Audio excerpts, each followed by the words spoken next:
One of the greatest challenges in prayer is that we think that we do all the talking. Have you ever been around somebody who does all the talking and you can't get in a word edgewise? How do you feel when you sit there and listen to it the whole time?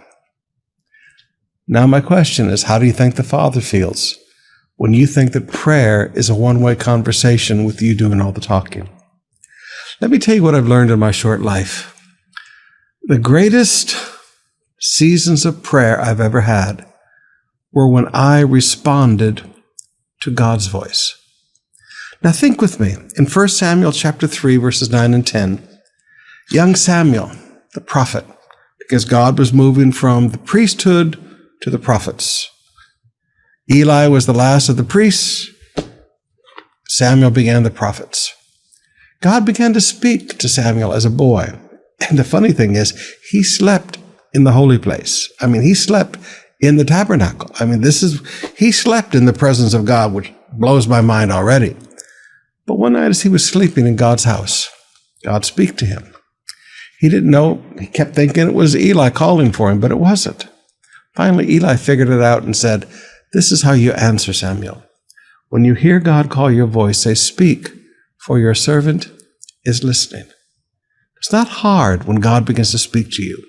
Just say, "Lord, speak, because I, your servant, am listening." Now, with that in mind, look with me in our devotions today in Psalms chapter 27, verse 8. "My heart has heard you say, 'Come and talk to me.' And my heart responds, 'Lord, I'm coming.'" Wow, I love how the New Living puts that. My heart has heard you say, "Come and talk with me." Not talk to me, talk with me. My heart responds, "Lord, I am coming."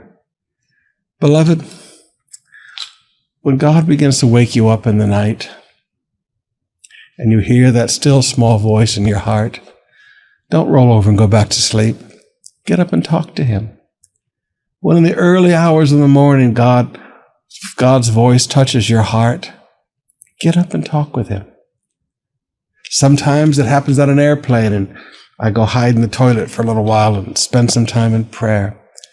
The most beautiful times in prayer, the greatest times of revelation and understanding passages in the Word, were when God initiated. Learn to respond in prayer and listen.